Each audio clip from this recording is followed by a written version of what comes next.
Let us start today with this topic 5-HT modulating drugs or drugs acting on the 5-HT. So as you know, 5-HT is the name given to serotonin. So serotonin, you're aware about the autocoids like histamine and serotonin. So these are the autocoids, amine autocoids. And the meaning of the word autocoid, it is derived from a Greek word that is autos means self and akos means healing substance. So these are self-healing substances. So if they are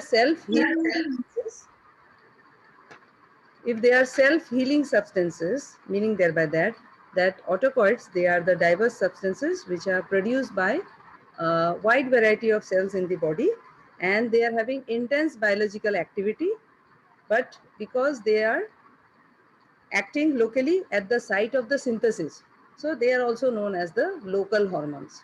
So these autocoids, among them today we are going to discuss about the 5-HT, that is serotonin. We are going to see the synthesis, metabolism, and different actions and pathophysiological role of the 5-HT, and the knowledge about the 5-HT receptors, because these receptors, there are numerous 5-HT receptors in the body, and we have been able to understand them right from 1957, and various studies, radioligand binding studies, then molecular characterization. So we are now having the knowledge about different 5-HT receptors, numerous 5-HT receptors and their subtypes in the body, and on which different drugs can act. And we have a whole lot of drugs in different agonist as well as different antagonist drugs. And in systemic pharmacology, you'll come across many of these drugs, and they have something to do with the 5-HT. We can understand their role in terms of these receptors as well. So it's a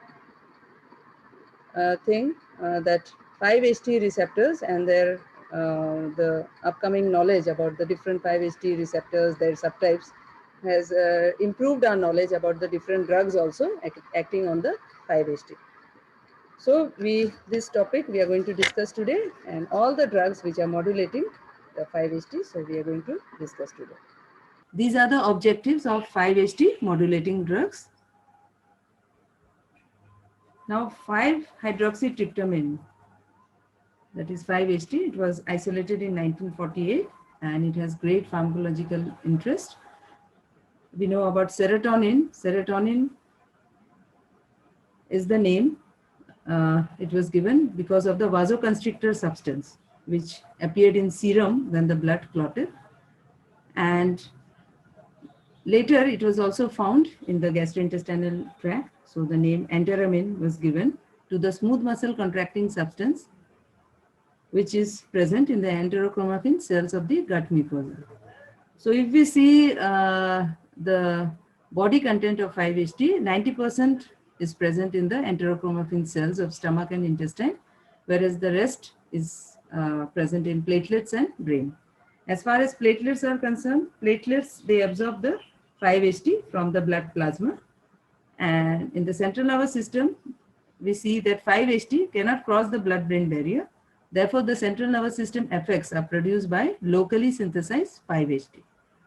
Also, 5-HT is also found in various plants and animal tissues, including banana, pineapple, wasp, and scorpion sting. So it is widely distributed. So now let us see the synthesis and metabolism of the serotonin. So one by one. So because the understanding of this part is also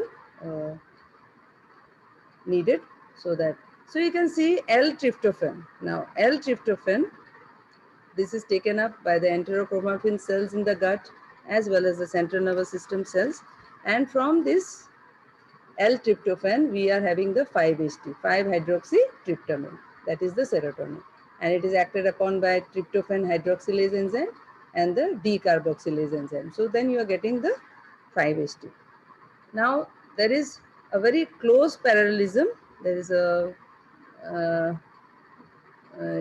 just there is a similarity between the catecholamines and the 5-HT. Just like the catecholamines, they are synthesized, they are acted upon by the hydroxylase enzyme, then the decarboxylase enzyme, there is production of the catecholamines like noradrenaline. And that they are hydrolyzed, then they are metabolized by the monoamine oxidase. So the same pattern is there for the 5-HT as well. And if you remember the noradrenaline, in the presynaptic area, there is the synaptic vesicle. And there the noradrenaline, this is stored in the synaptic vesicle. And then it is released whenever there is a need. So it is released. And then in the synaptic cleft, once it appears, these catecholamines, then they act on the postsynaptic receptors. So basically the same thing is there with the 5-HT also. 5-HT also, because this particular thing is also synthesized and then it is also released. It is also stored in the synaptic vesicle and it is released, then it acts on the postsynaptic receptors.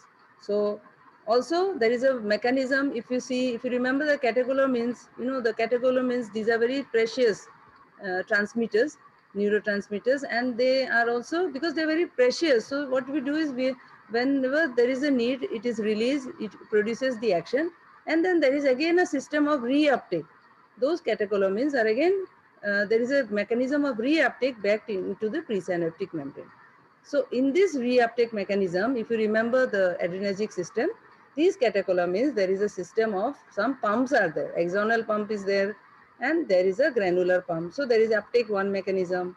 There are different uptake mechanisms. So by uptake, what is the outcome of the catecholamines or for the 5-HT? If they are, if the uptake is taking place, what is the importance? Uptake is taking place because these are very precious chemicals. So these chemicals, once they are used, after their action is over, if it is remaining, then they have to be again stored back into the synaptic vesicle.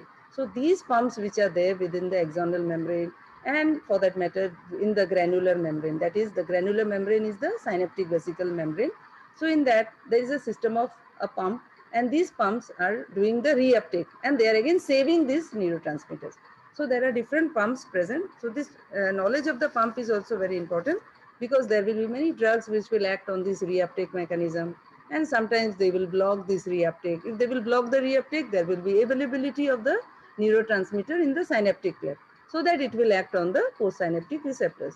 So now that we know that the 5-HT has been synthesized, now the metabolism is by the monoamine oxidase into the 5-hydroxy-indole acetaldehyde. Then it is again acted upon by the dehydrogenase and reductase enzyme, and we have the 5-hydroxy-indole acetic acid and the 5-hydroxytryptophan. Now this 5-hydroxy-indole acetic acid, this can be estimated in the urine also. So these are the products of metabolism. Now on the right side you can see there is melatonin. Now melatonin also, 5-HT is a precursor for the synthesis of melatonin. And how this melatonin is synthesized? The production of 5-HT, 5-hydroxytryptamine, this is acted upon by the 5-HT and acetylase enzyme. So there is an action further of acetylase enzyme and hydroxyindole methyl transferase enzyme. So these two enzymes will act at different steps, and you will get the N-acetyl 5-HT, and then following that, by action of the methyl transferase enzyme, you are getting the N-acetyl 5-methoxytryptamine. Now we need to remember that melatonin is synthesized in the pineal gland, and 5-HT, it is produced in the enterochromaffin cells in the gut, and there is it doesn't cross the blood-brain barrier. So whatever the actions in the central nervous system, in the brain is seen, it is because of the locally produced 5-HT.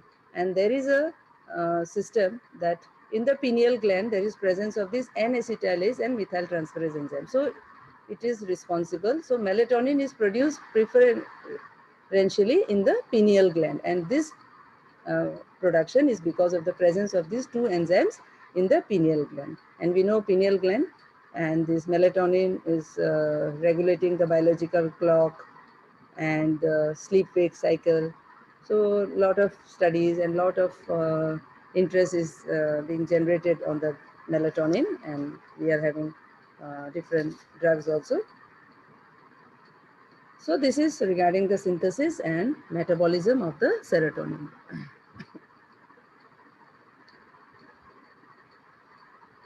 Now, let us understand a little bit about the 5-HT receptors, because with this understanding, we will be able to then very well understand different drugs which are targeting these different 5-HT receptor subtypes.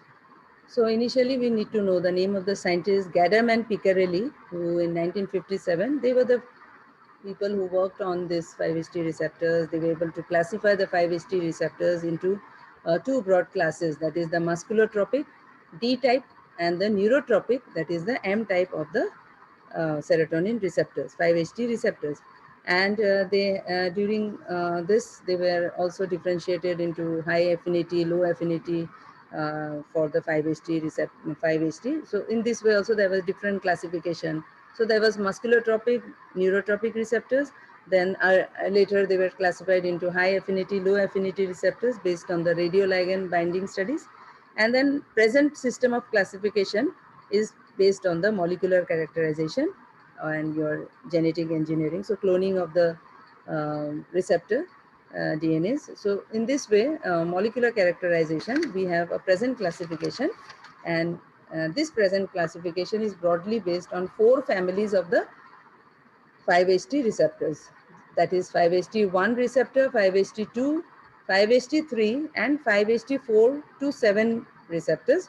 So this again comprises the 14 receptor subtypes. So there are different subtypes also, like 5-HT1A, 1B, 1D, 1E, in this way, and 2A, 2B, 2C, 5-HT3 receptors, 5-HT4 to 7 receptors. So altogether we are having about 14 receptor subtypes which have been recognized till date. And most of these 5-HT receptors, they are the G protein coupled receptors.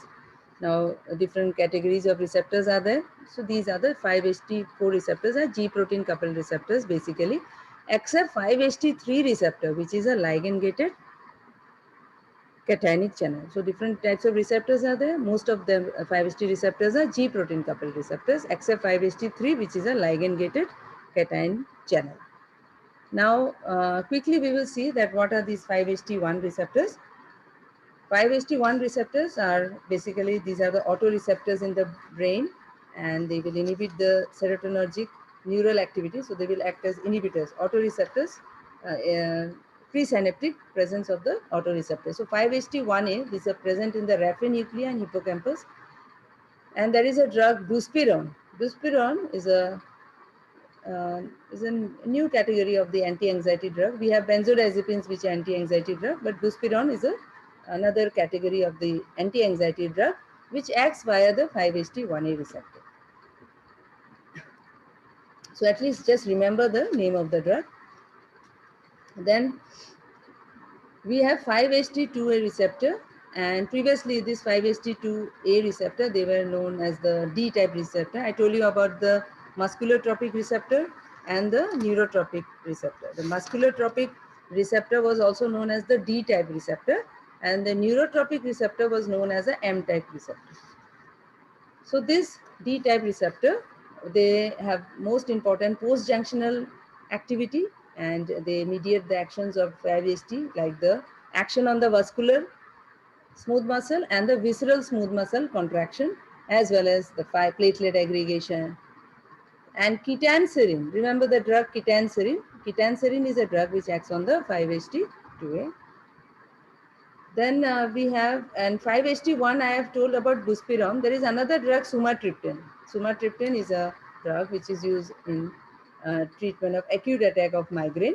And this is a 5-HT1D, 1B agonist drug, and it has an action, it constricts the cranial blood vessels, and also it has an effect on the neurogenic inflammation. So both these actions, they are useful in migraine. So sumatriptan is the anti-migraine drug. So this way you can remember the drug also. So 5-HT2, we are having ketanserin, which is an antagonist, and it blocks this receptor. Whereas sumatriptan and buspirone, these are agonists of the 5-HT1 receptor. Then we can come to the 5-HT3 receptor, and 5-HT3 receptor, previously the Gadam and Picarelli classification, D type and M type. So previously this 5-HT3 receptor, which presently we know as 5-HT3, this was previously known as the M type receptor or the neurotropic receptor. So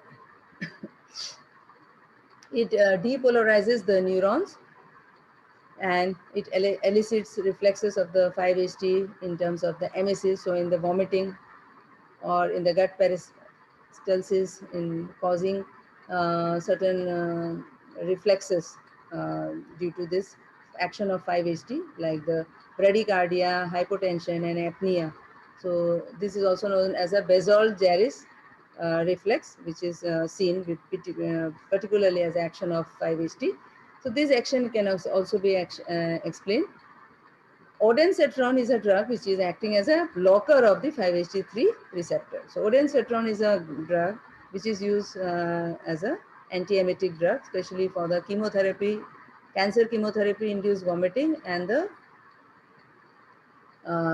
post-operative nausea vomiting. So in this special type of the cases, the ondansetron is used as an antiemetic drug, and it blocks the 5-HT3 receptor. Coming to the 5-HT4 receptors, basically these action agonist of the 5-HT4 receptor. They basically they increase the intestinal secretion, and they cause augmentation of the peristalsis. So we have drug like cisapride, renzapride, which is a selective 5-HT4 agonist.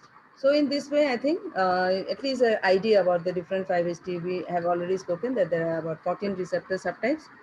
And broadly, we are dividing them into 5-HT1, 2, 3, and 5-HT4 to 7 receptors. So, and basically, idea we have got of the types of this receptor and some of these drugs which are having their actions via these receptors. So now let us see the actions of the 5-HT. So the actions are on different systems. On the cardiovascular system, the action of 5-HT is variable, and sometimes in some of the vascular bed, it is causing constriction by action on the smooth muscle. And on some other vascular beds, they are causing dilatation by causing EDRF release, which is occurring as a direct action of 5-HT. So depending on the vascular bed and the this tone, basal tone, it is causing. So net effect is a complex and variable effect. And as far as the blood pressure is concerned, in animal studies, it is seen there is a peculiar response that is known as the triphasic response, which is seen with the IV administration of the 5-HT in the animals.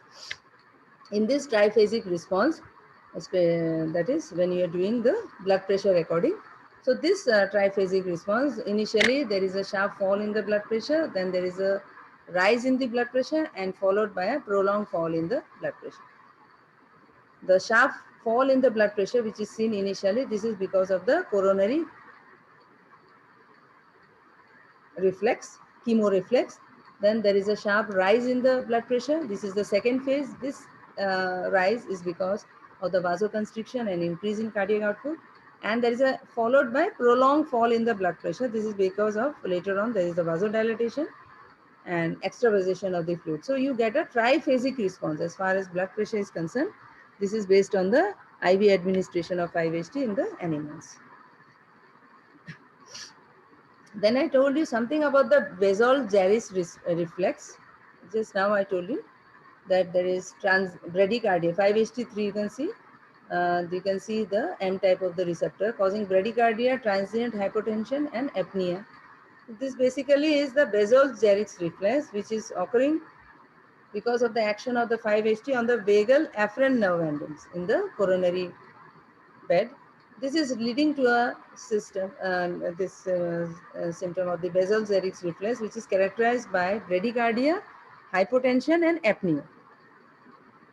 So this is known as the Basal-Jarris reflex, that is hypotension, bradycardia, and apnea, which is caused as a result of stimulation of the vagal afferent nerve endings in the coronary bed. as a result of the action of 5-HT.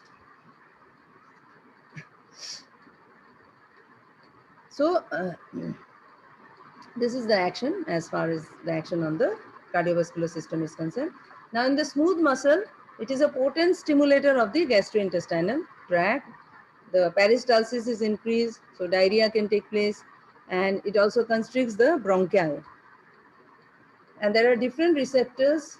You can see on the right side, I have mentioned there are different receptors in the gut, 5-HT2A, 3, 4.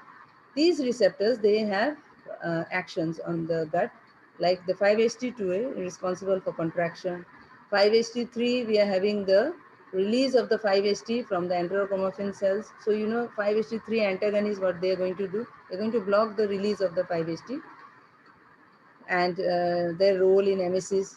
So those things, their fast depolarization of the enteric plexus neurons and facilitation of the peristalsis. So all these, they are affected as a result of the 5-HT3.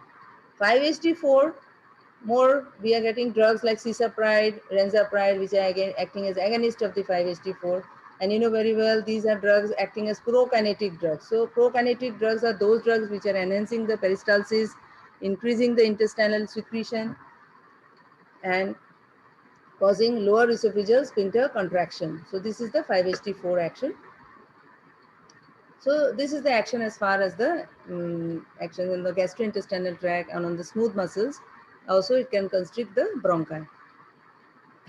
But if you see the glands, in the glands, it is increasing the mucus production and it has an ulcer protective effect. As far as the nerve endings and adrenal medulla are concerned, in nerve endings, the afferent nerve endings, they can be stimulated. And because of the stimulation of the afferent nerve endings, there is tingling sensation, pricking sensation, and pain. And as far as release of catecholamines from the adrenal medulla is concerned, histamine also facilitates the release of catecholamines from the adrenal medulla, but as compared to 5-HT, 5-HT is less potent than histamine in causing release of catecholamines from the adrenal medulla.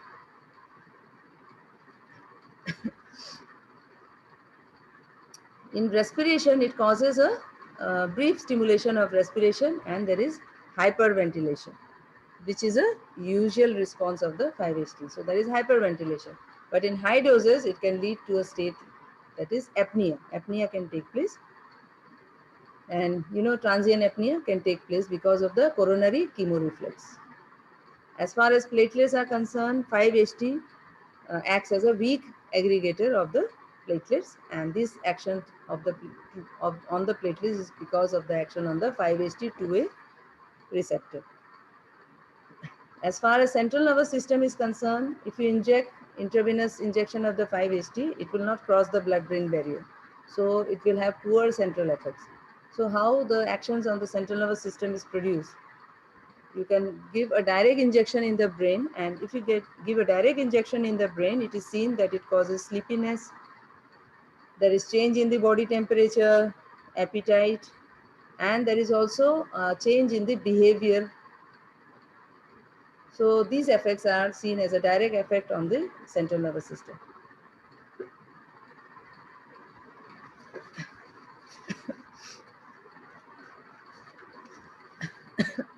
Now let us see the different pathophysiological roles of the 5-HT. So since we have seen there is a number of receptors of the 5-HT and we have seen different actions of 5-HT, we are having also a little knowledge about different drugs which we have come across and they are acting on the different 5-HT receptors. What is our understanding about the pathophysiological role of the 5-HT?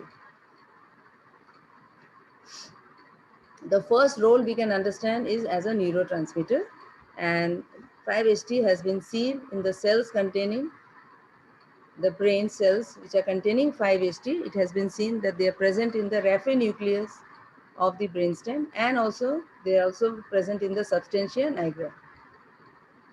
And probably they are involved in the sleep regulation, in temperature regulation, also in the thought and cognitive function, behavior and mood. And imbalance of the 5-HT has been seen in affective disorders, as well as in schizophrenia. Also, as a neurotransmitter, it could have a role in vomiting as well as in the pain perception. Now, as a precursor of melatonin, you have already seen that in the pineal gland there is a presence of certain enzymes and they are causing the synthesis of the melatonin, that is the 5-acetyl 5-methoxytryptamine. Now, this melatonin is responsible for causing regulation of the biological clock and it is maintaining the circadian rhythm. You are aware about the jet lag when you are traveling from one country to another country. So day and night sleep wake cycle. So all these are regulated. The biological clock is regulated by presence of the melatonin.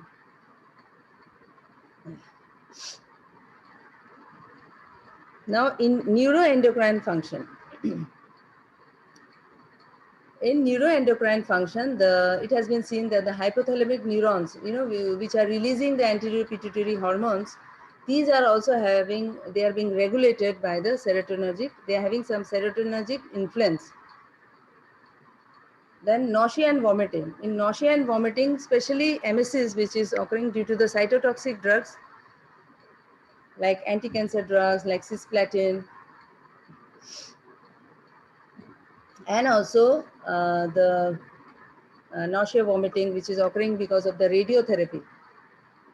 So these are taking place because there is large amount of release of the 5-HT and this acts on the 5-HT3 receptor in the gut, as well as 5-HT3 receptor which is present in the area prostema and the nucleus tractus solitarius. So all these things will be very clear to you when we are seeing the drugs used in emesis, how the emesis takes place and how these different drugs target the action. So we have different 5-HT3 antagonist drugs and they are very useful in the CINV, that is chemotherapy-induced nausea vomiting, and the PONV, that is the post-operative nausea vomiting. Then migraine. We are having different drugs which are useful in migraine, treating the acute attack of migraine as well as prophylaxis of migraine, and the role of 5-HT has been well documented. We have drug like sumatriptan, which is useful in acute attack. Again, we have drug which is a 5-HT antagonist like methasergide, which is very useful as a prophylactic drug in migraine. Homeostasis, platelets, they are also causing release of 5-HT. Whenever there is an injury to the blood vessel, the platelets, they aggregate and they also cause release of the 5-HT. Now 5-HT will amplify the response. How it will amplify the response? It will accelerate the platelet aggregation as well as it will also help in the clot formation. And secondly, the contractile mechanism of the 5-HT, it will also promote the retraction of the injured vessel. So in this way, the homeostasis can be enhanced. Raynaud's phenomenon. The release of the 5-HT from the platelets, it can trigger the acute vasospastic episode in the large arteries. So there is a drug ketanserin, which is very useful as a prophylactic drug in the vasospastic disorder like the Raynaud's phenomenon. Then variant angina, variant angina is basically there is the coronary vasospasm. There is release of thromboxane A2 as well as also 5-HT. But as far as drugs are concerned, we do not have many anti-5-HT drugs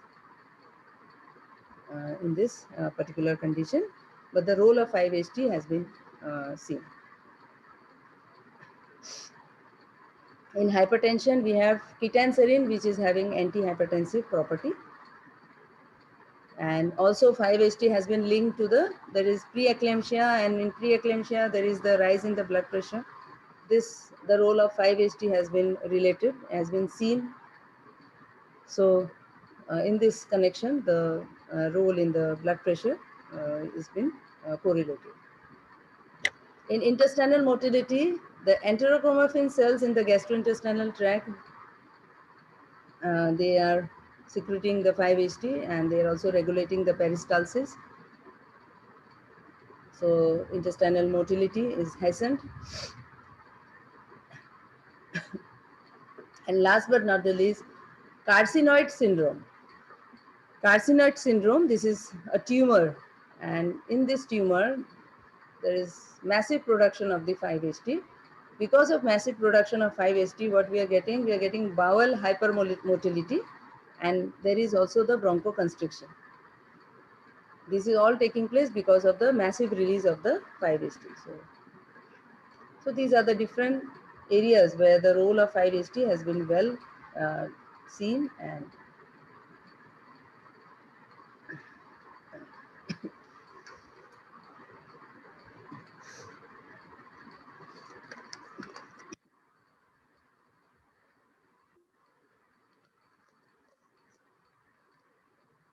so now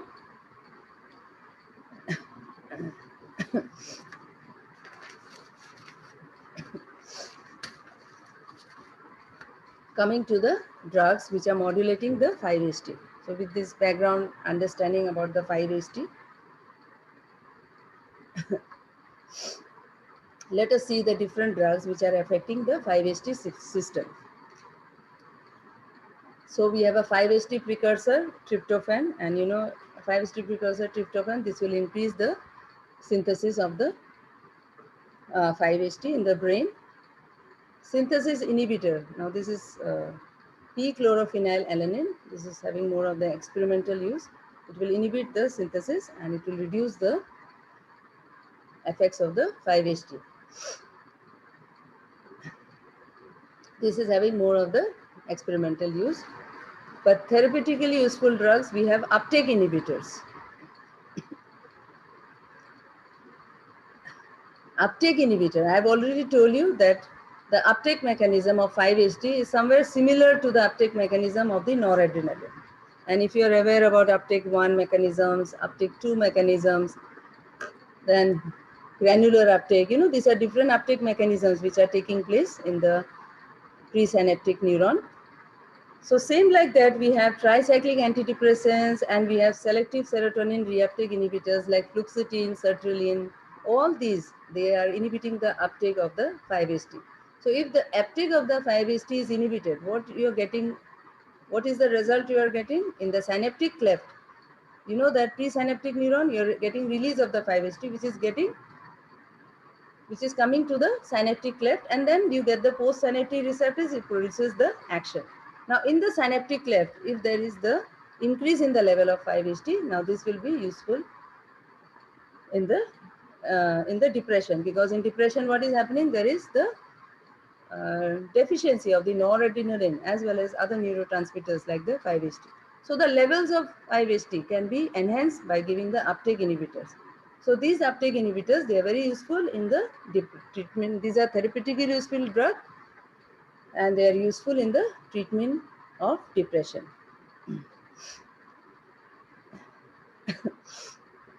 Then to complete the list of the drugs affecting the 5-HT system, we have certain storage inhibitors. Now storage inhibitor, the granular membrane is there, the synaptic vesicle, where there is storage of the noradrenaline, there is storage of other neurotransmitters like dopamine and 5-HT. So here you can see reserpine. Now reserpine is a very good antihypertensive drug, but why we are not using as an antihypertensive drug? Because reserpine has been found to cause complete depletion of all the neurotransmitters. That it causes complete depletion of all neurotransmitters means it will cause depletion of noradrenaline, it will cause depletion of 5-HT, and although it is a very good and cheap antihypertensive drug, but still we are not using it as an antihypertensive drug. And the reason for that is the reports of the suicidal tendencies. So it was found that reserpine, although it is a very cheap drug, very useful for lowering the blood pressure and useful as an antihypertensive drug, but then it causes the suicidal tendencies, and because it causes complete depletion of all the catecholamines, it causes depletion of the 5-HT as well. So this is a storage inhibitor. So it will prevent the storage. So granular uptake will be prevented. The synaptic vesicle. It has a synaptic vesicle which stores the noradrenaline within the presynaptic neuron. You know, it has a membrane, granular membrane. That membrane has a pump. That pump pumps the catecholamines as well as 5-HT from outside to the inside of the synaptic vesicle. So this storage will be inhibited by this particular drug. Fenfluramine is another drug which also causes the storage inhibition, and it acts as an anorectic. It has anorectic properties. Then there are degradation inhibitors. You know, it is 5-HT is being degraded by the monoamine oxidase.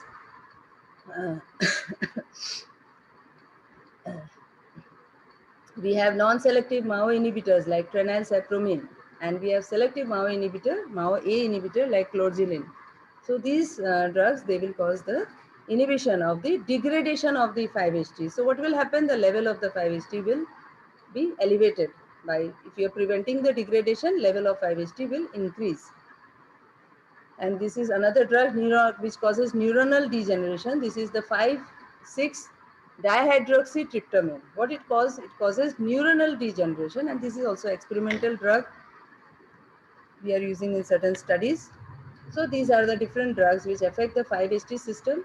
Some we have experimental use, but some of these drugs like the uptake inhibitors, like which are very useful in treating the depression. So these are the therapeutically useful drugs. This diagram further explains the action of uptake inhibitor like tricyclic antidepressant, like drug like imipramine, which is used for treating depression, and other uptake inhibitors like the selective serotonin reuptake inhibitors like fluoxetine and sertraline. So these are the uptake inhibitors. And also this diagram explains the action of storage inhibitor like reserpine. So let us see. Here in this diagram, we can see the synthesis of catecholamines taking place. So dopamine is being synthesized and then noradrenaline. And you can see the presynaptic area where within the synaptic vesicle, the noradrenaline is being stored. So after that, when noradrenaline is released, this is released and it comes into the synaptic cleft. That in the diagram, it is very clearly mentioned. So we have the presynaptic area, the synapse, and then the postsynaptic area. So then noradrenaline acts on the postsynaptic receptors. So this is the similar mechanism which is there with the 5-HT, because the same storage, synthesis, and storage and metabolism of all the neurotransmitters. So it is 5-HT also is similar to the actions of that we see, the release and storage of noradrenaline. So herein we can see that noradrenaline, after it is released in the synaptic area, the noradrenaline is then again, there is a reuptake mechanism by which noradrenaline is taken back into the presynaptic area. So this presynaptic uptake, which is that is known as reuptake. So uptake one mechanism. So here there's a presence of the pump, as I was telling you, on the presynaptic area, and this pump is responsible for throwing the noradrenaline from the synaptic cleft back into the presynaptic area. So this is the uptake mechanism. So this uptake is inhibited by drugs like imipramine, which are used for treating the depression.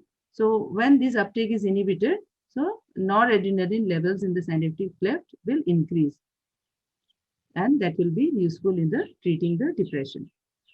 Then similarly, you can see in the diagram that drug like reserpine inhibits the granular uptake, as I was telling you earlier. So granular uptake or the intravesicular uptake. So granular uptake, that is the pump is present on the granular membrane, that is on the membrane of the synaptic vesicle. This is known as the intravesicular uptake. Now this uptake is inhibited by reserpine. So what will happen? The levels of neurotransmitters within the synaptic cleft will be depleted. So within the synaptic vesicle.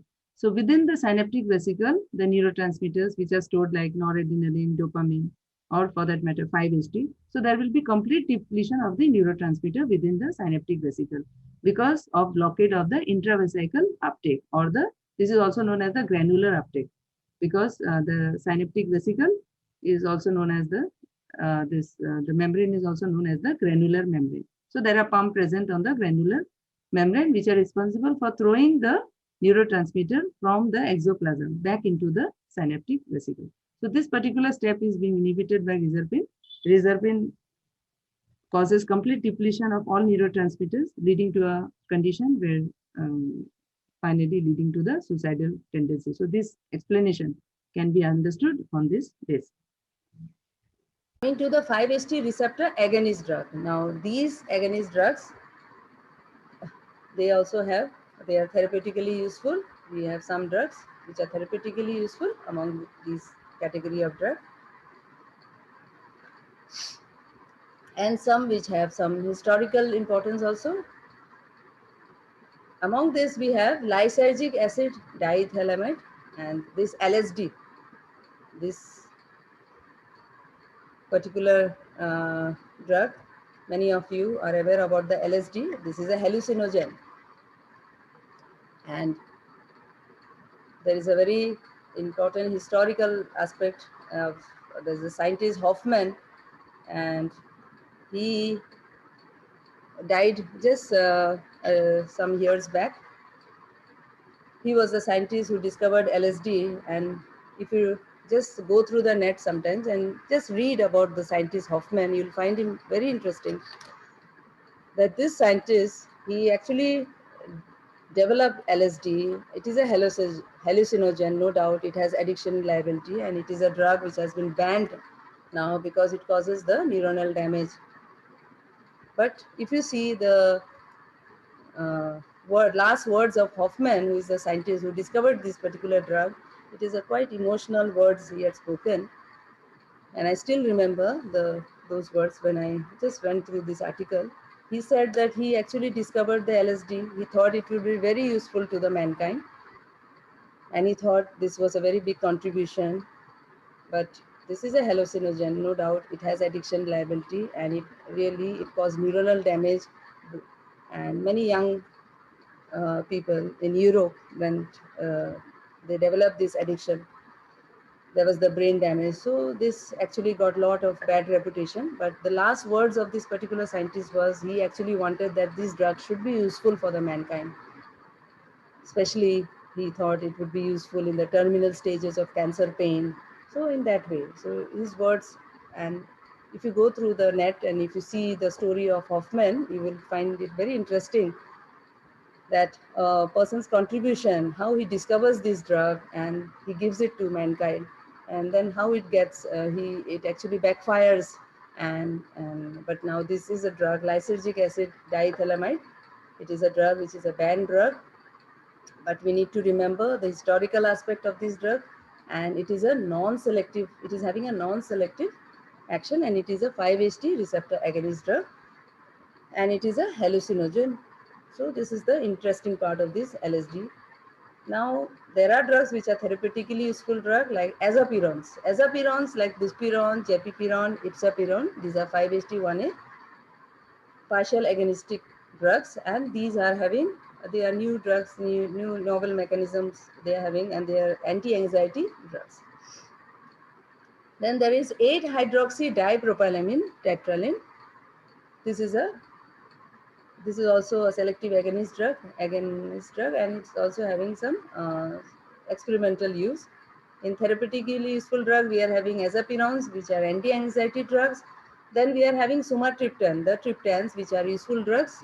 They are used in the acute attack of migraine, which are selective 5-HT1B, 1D agonists. Then we have prokinetic drug like cisapride and brenzaprid, which are also therapeutically useful drug. They are selectively 5-HT4 agonist. And there is, last but not the least, there is M-chlorophenylpiperazine. And this is active metabolite of trazodone. Trazodone is a typical antidepressant drug, and the metabolite is M-chlorophenylpiperazine, which is also having agonistic action on the 5-HT receptors. So therapeutically useful ones among these, you are seeing azapirones, the triptans, and the prokinetic drug like cisapride and brenzaprid. So these are the different. So we have seen the drugs affecting 5-HT system. Then we have seen the drugs affecting, which are having action as a 5-HT agonist drug. Now let us see the 5-HT antagonist drug. Now 5-HT antagonist drug like cyproheptadine. Now cyproheptadine is having antihistaminic action as well as anticholinergic action, as well as it is having 5-HT antagonist property. So because of its action on the histamine and cholinergic receptors, so because of antihistaminic action, it is useful in allergies, and it is a drug which is, because of the anti-5-HT activity of cyproheptadine, it is having special use.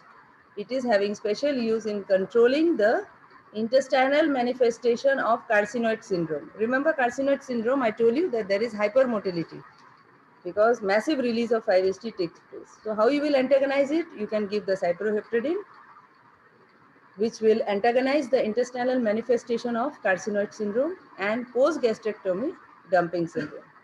Also, cyproheptadine is a very useful drug in treating the sexual dysfunction which takes place with the SSRIs, that is the selective serotonin reuptake inhibitor drug like fluoxetine. So these drugs, they are used in treating the depression, but they can cause the sexual dysfunction. So cyproheptadine is also used to antagonize the sexual dysfunction which is caused by the antidepressant drug like fluoxetine. Now coming to methotrexate. Methotrexate is a chemically, it is related to the ergot alkaloids, and it is having an antagonist action on the 5-HT2A receptor. So it is 5-HT2A 2C antagonist, and methotrexate is having very useful action as a migraine prophylaxis. Then ketanserin, ritanserin. Ketanserin, I have already told you that it is having antagonist action on the 5-HT2A, 2C, and it is having certain antihypertensive property. Ritanserin is congener. It is having more selective action on the 5-HT2A, and it is also having useful action in the Raynaud's phenomena, and that is vasospastic conditions. Now coming to clozapine, risperidone and olanzapine. These drugs are atypical antipsychotic drugs. Clozapine is very useful and it is having action on the 5-HT2A and 2C antagonist property on these receptors, and it is a drug which is used in the resistant cases of the schizophrenia. Risperidone and olanzapine, they are very useful in treating the negative symptoms of schizophrenia. Schizophrenia is having positive, negative symptoms. Positive symptoms like hallucination, delusions, and negative symptoms like there is withdrawal. The patient becomes withdrawn, doesn't speak to anyone. There is alogia, and so there are these negative symptoms. They prevent the rehabilitation of these patients. So these negative symptoms are taken very well. They are taken care of by the risperidone and olanzapine, which are the atypical antipsychotics. And these atypical antipsychotics are very useful in treating the negative symptoms of schizophrenia, as well as they produce less extrapyramidal symptoms as compared to the typical antipsychotic drugs. So these being some of the advantages of these class of drugs. Then coming to the last but not the least, coming to the drugs which are 5-HT3 antagonist drugs like the ondansetron, granisetron, tropisetron. Now what these drugs, they are the selective 5-HT3 antagonist drugs, and they are showing very good efficacy in the chemotherapy-induced nausea vomiting, as well as the post-operative nausea vomiting, as well as the radiotherapy-induced nausea vomiting. So they are very useful in this condition, and these 5-HT3 antagonist drugs, they are antagonizing 5-HT3 receptors. They are preventing these actions of the 5-HT in the gut, as well as in the area prostema and the nucleus tractus solitarius, and therefore they are very good antiemetic drugs. So this we have seen the drugs affecting on the 5-HT. We have seen the agonist drugs which are antagonists on the 5-HT. Now let us just summarize all these drugs.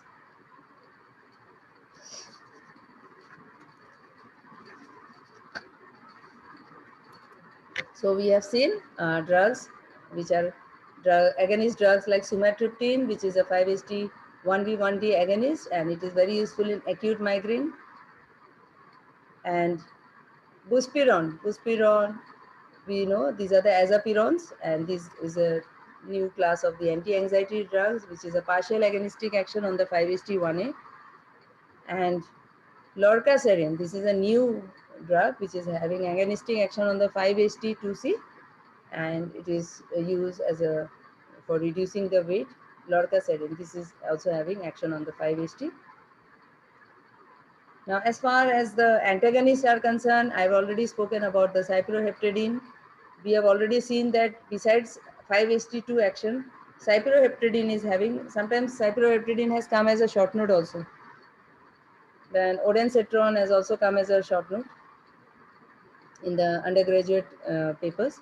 So you can remember this drug cyproheptadine.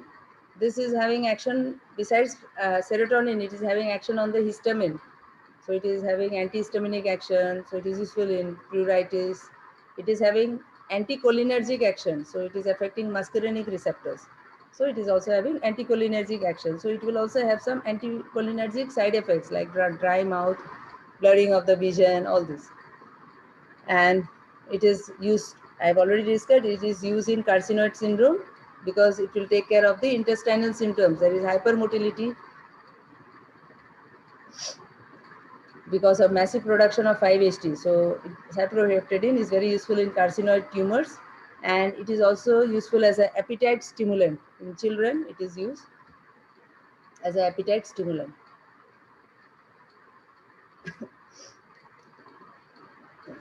Ketanserin, I have already told you that this is having antagonist action on the 5-HT2. Also some alpha blocking action is there, and it is found to be useful in hypertension. This action on hypertension is correlated more because of its alpha blocking action more than the 5-HT action. And it is also having action on the